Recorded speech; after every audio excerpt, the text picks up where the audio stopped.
Xin chào tất cả mọi người. Ở bên cạnh mình đây là một chiếc màn hình gắn ngoài. Hôm nay mình sẽ giới thiệu một chiếc màn hình này. Cùng mình bắt đầu video luôn nhé.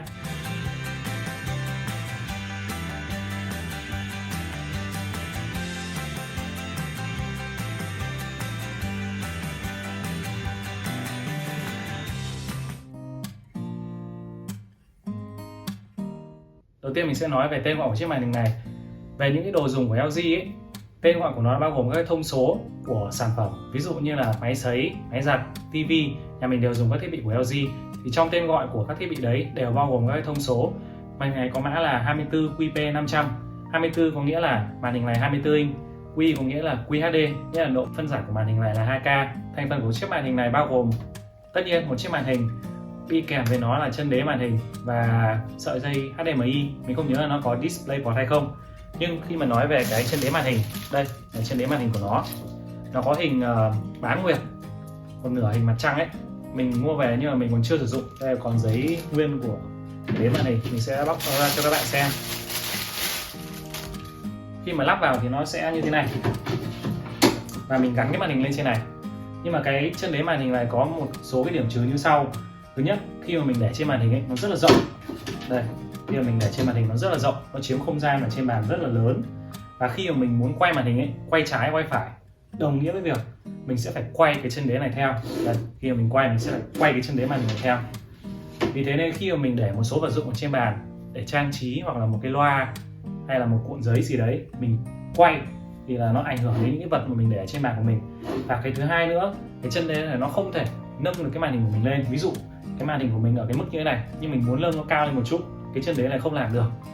Vì thế nên khi mà mình mua về, mình đã lắp ngay cái giá đỡ màn hình. Mình đã có một video nói về giá đỡ màn hình ở đây, bạn nào quan tâm có thể xem ở video này nhé. Vì thế nên mình đã không sử dụng trên cái màn hình này, mình để nguyên từ lúc mà mình mua chiếc màn hình về.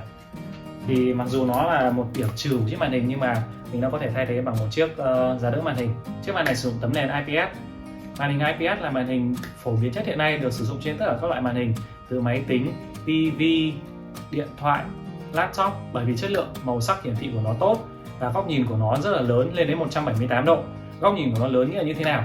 Bình thường khi các bạn nhìn màn hình ấy, mình nhìn trực tiếp như thế này thì mình có thể trải nghiệm được cái màu sắc cũng như là độ hiển thị một cách tốt nhất. Nhưng với một số màn hình, khi mà các bạn nhìn chéo, khi các bạn nhìn lệch trái hoặc là lệch phải, thì cái độ màu sắc ở trên màn hình ấy nó sẽ bị thay đổi theo.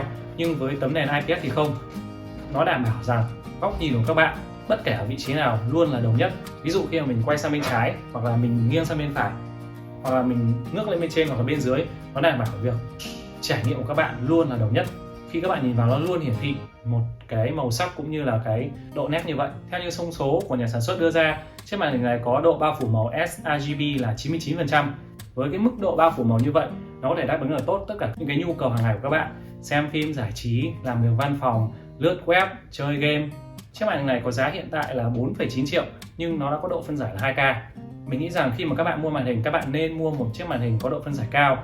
Mình là một người dùng MacBook từ rất là lâu rồi, nên khi mà mình nhìn từ màn hình MacBook chuyển sang một chiếc màn hình khác với độ phân giải là Full HD, mình thấy nó cực kỳ là dỗ. Đặc biệt với chiếc màn hình nào có kích thước lớn, ví dụ như là 27 inch trở lên, khi mà các bạn dùng chiếc màn hình từ 27 inch trở lên mà với độ phân giải là Full HD, các bạn nhìn nó cực kỳ là dỗ và trải nghiệm của các bạn sẽ cực kỳ tệ. Khi mà các bạn xem phim cũng như là các bạn lướt web, mình nhìn thấy rõ những cái điểm ảnh dỗ như vậy, nó ảnh hưởng đến trải nghiệm của các bạn, ảnh hưởng đến cảm xúc của các bạn.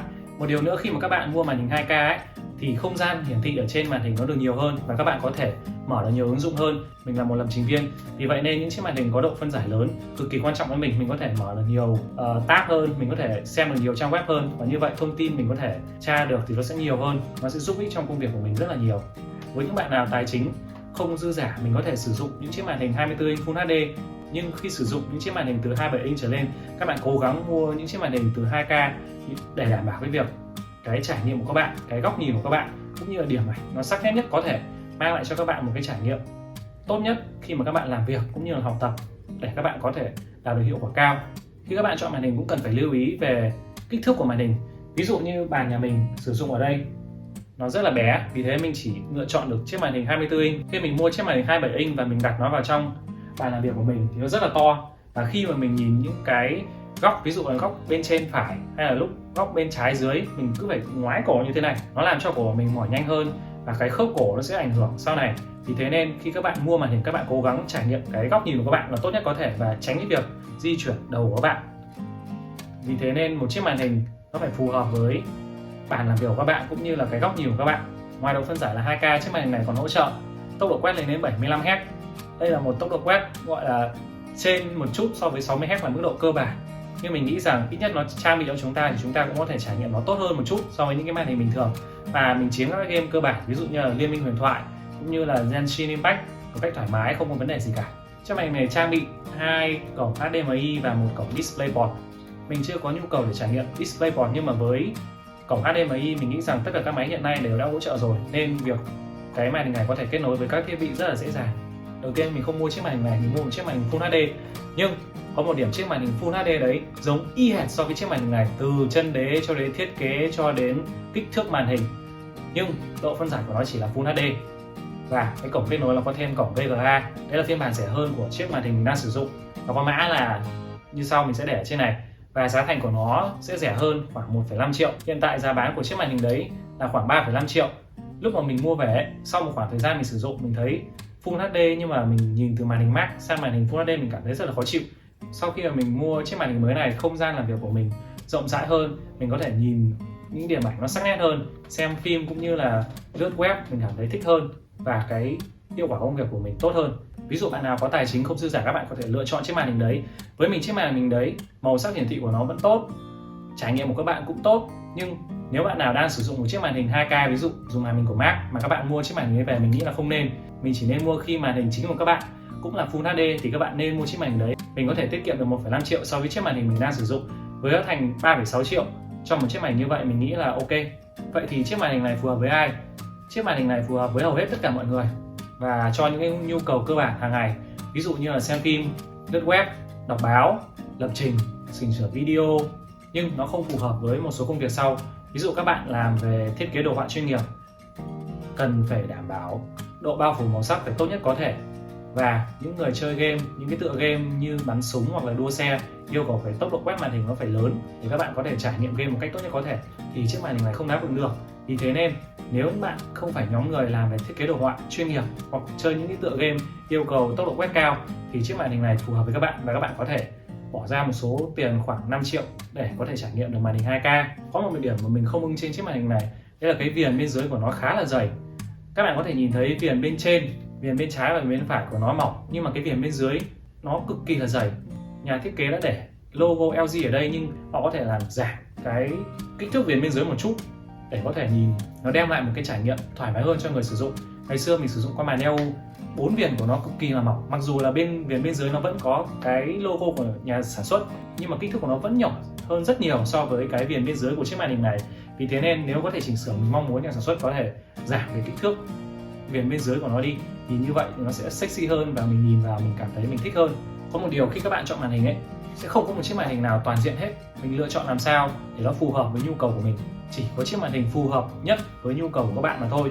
Vì thế nên khi các bạn chọn mua màn hình, các bạn phải lưu ý rằng nhu cầu của các bạn là gì, các bạn muốn độ phân giải là bao nhiêu, các bạn muốn kích thước màn hình là bao nhiêu, và chọn ra chiếc màn hình phù hợp nhất. Tất nhiên nó cũng phải phù hợp với túi tiền của các bạn, nhưng cái quan trọng là mình xác định được nhu cầu và mình chọn được một chiếc màn hình phù hợp, ưng ý với cái nhu cầu đấy.